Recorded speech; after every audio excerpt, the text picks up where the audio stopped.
है जो स्टार्ट करना चाहते हैं, बुक्स पढ़ना चाहते हैं, तो उनके लिए कुछ ऐसी बुक्स रिकमेंडेशन आपकी तरफ से जो वहाँ से वो स्टार्ट कर सकते हैं अपनी रीडिंग जर्नी? जी, तो रिकमेंडेशन से पहले एक छोटी सी एडवाइस कि गो विद द फ्लो, कि जैसा आपका दिल करता है ना। जितने भी सक्सेसफुल लोग हुए हैं, महान लोग हुए हैं, उन लोगों ने वो काम किया जिनसे उनका दिल लगता था, उसमें उनका मन होता था। तो हम सभी का कुछ ना कुछ ऐसा है, टॉपिक होता है, कोई साइंस में इंटरेस्टेड होता है, कोई आर्किटेक्चर में होता है, कोई लिटरेचर में होता है, किसी को पोइट्री में इंटरेस्ट होता है, किसी को स्टोरी में इंटरेस्ट होता है। तो शुरुआत वहां से कीजिए जहां आपका दिल जा रहा है, कि गो विद द फ्लो। जहां आपका दिल जाता है कि आपको स्टोरीज पढ़ना पसंद है, आपको उस सब्जेक्ट का पढ़ना पसंद है, तो वहां से शुरू कीजिए और जस्ट स्टार्ट। एल्केमिस्ट जैसे अगर शुरुआत करनी है, हिंदी की करनी है, तो प्रेमचंद की फटे जूते। अगर आपको कहानियां पढ़ने में इंटरेस्ट है, अगर आप थोड़ा सा उर्दू की ओर रुझान रखते हैं, तो उसमें मिंटो की कहानी आ जाती है। कहानियां बहुत सारी हैं।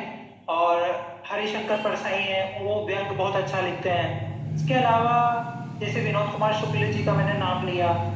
इसके अलावा एक मैं पढ़ता था शर्ट का तीसरा बटन, जो भी एक यंग राइटर है, मैं नाम अभी भूल रहा हूँ, मानव फूल।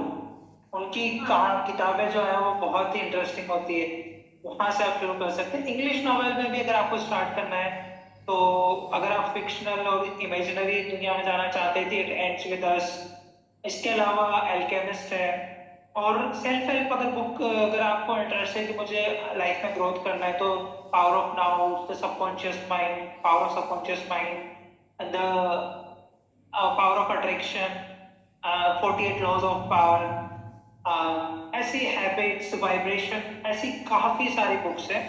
जहां से आपका इंटरेस्ट है, बस पढ़ना शुरू कीजिए और फिर आप देखिए कि आप कैसे पॉजिटिवली चेंज लाते हैं। मेरा एक फ्रेंड है, उसने मुझे बताया था, वो हैबिट मैं भी कॉपी करने की कोशिश करता हूँ, कि मैं डेली जब सुबह उठता हूँ तो चाय, दूध, कॉफी, कुछ भी हम लोग लेते हैं, ग्रीन टी लेते हैं, ब्लैक टी लेते हैं, ब्लैक कॉफी लेते हैं। तो उसने कहा कि मैं 10 मिनट से 15 मिनट, मेरे पास बुक्स का कलेक्शन है, जैसे ही चाय लेता हूँ एक बुक का 2 या 3 पेज लेता हूँ, उसे पढ़ लेता हूँ। और काफी ये चीज ने मुझे काफी आगे हेल्प की लाइफ में। तो ये चीजें हम ऐसे क्लब कर सकते हैं चीजों को।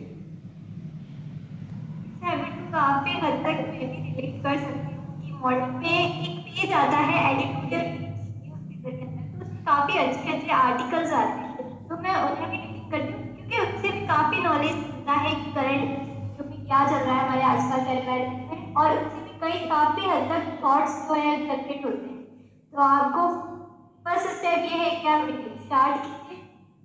तो डेफिनेटली। पढ़ते पहला ही आपका इंटरेस्ट बहुत बढ़िया। और आपकी एक कविता है जो बहुत ही कमाल की लाइनें हैं, जो हमें हौसला भी देती है। कविता की जो लाइनें हैं कुछ इस प्रकार है कि थोड़ा वक्त बदल जाएगा, थोड़ा तो हवाओं से करना पड़ेगा ये दोस्त। आज के जनरेशन की जो कविता की लाइनें हैं, तो ये कई काफी रिलेट करती है। तो आज के जनरेशन में पेशेंस की बहुत, धैर्य की बहुत कमी है, तो सब कुछ इंस्टेंट चाहिए होता है। तो एक लॉ स्टूडेंट राइटर होने के नाते आपने अपनी लाइफ में हवाओं से लड़ने और सही वक्त पर ज्वार आने का कितना इंतजार किया है, मतलब धैर्य की कितनी इम्पोर्टेंस है लाइफ सॉरी, क्वेश्चन आप वापस रिपीट कर सकते हैं? में। मैं पूछना चाह रही हूँ कि लॉ स्टूडेंट और राइटर होने के नाते आपने अपनी लाइफ में जो आपने बोला है, थोड़ा तुम बदलो, थोड़ा वक्त बदल जाएगा, थोड़ा तो हवाओं से लड़ना पड़ेगा ए दोस्त। तो आपने अपनी लाइफ में हवाओं से लड़ने और सही वक्त पर ज्वार आने का कितना इंतजार किया है? फर्स्ट ऑफ ऑल मैं कहूँगा कि आपने बहुत अच्छी रिसर्च की है, तो मैं उसके लिए बहुत धन्यवाद देता हूँ आपको। और बिल्कुल सही कहा आपने कि थोड़ा तुम बदलो, थोड़ा वक्त बदल जाएगा, हवाओं से तो लड़ना पड़ेगा ये दोस्त। जितना ज्वार ऊपर जाएगा, पानी जितना ऊपर जाएगा, उतना ही नीचे भी आएगा। तो पेशेंस इज द की। कहते हैं धैर्य। जो शीलम परम भूषणम, जो यूपीएससी के एस्पिरेंट्स होते हैं, वो अक्सर ये अपने बायो में लगाते हैं। तो इसका मतलब है कि जो सबसे बड़ा आभूषण है वो शील है, जो कि पेशेंस है, वो हमेशा रखना होगा। मैं एक आर्टिकल पढ़ रहा था, उसमें प्रॉब्लम यही कि युवा जो है, सब कुछ तुरंत चाहता है। तो मार्शमेलो एक एक्सपेरिमेंट हुआ था। उसमें कुछ बच्चे थे जिनको ऐसा कहा गया था कि ये चॉकलेट रखी उनके सामने, जिन्होंने डिले करके खाया, कि हम उनको ऑप्शन दिया गया कि अभी मत खाओ, आप बाद में खा लेना, तो आपको 2 चॉकलेट मिलेगी।